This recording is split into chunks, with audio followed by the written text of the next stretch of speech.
প্রথমে দিদিমণি লিখছি অ।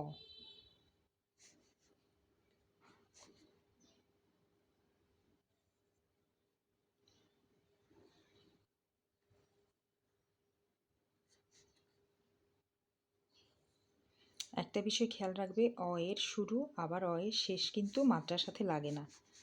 তারপর আ লিখছি, খেয়াল করো একইভাবে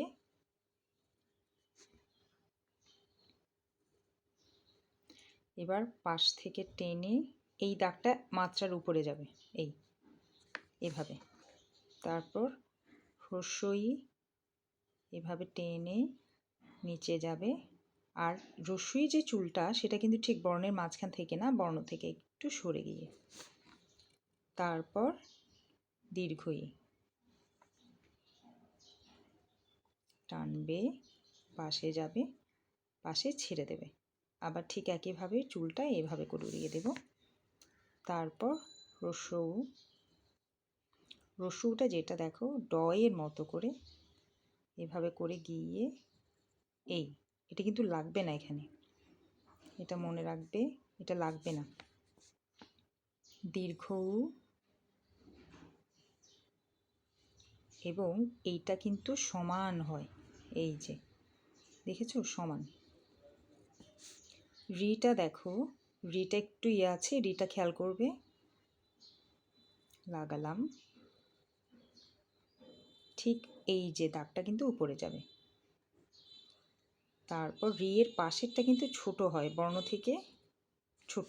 এই দেখো দিদিমণি কিন্তু বর্ণ বরাবর লিখিনি, বর্ণ থেকে ছোট।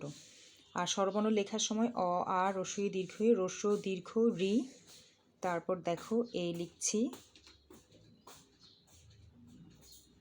একদম নিচের মাত্রা, একদম উপরের মাত্রা নিচের মাত্রা ঘর ভরাট, এ ওই।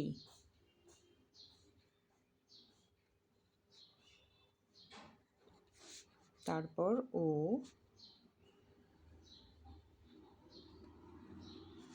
ও।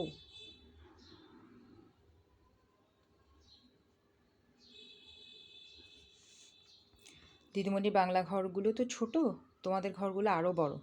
চেষ্টা করবে বর্ণগুলো এভাবে করে লেখার জন্য, এবং যতবারই যে বর্ণটা সঠিক হবে না সেটা সঠিকভাবে লেখার চেষ্টা করবে।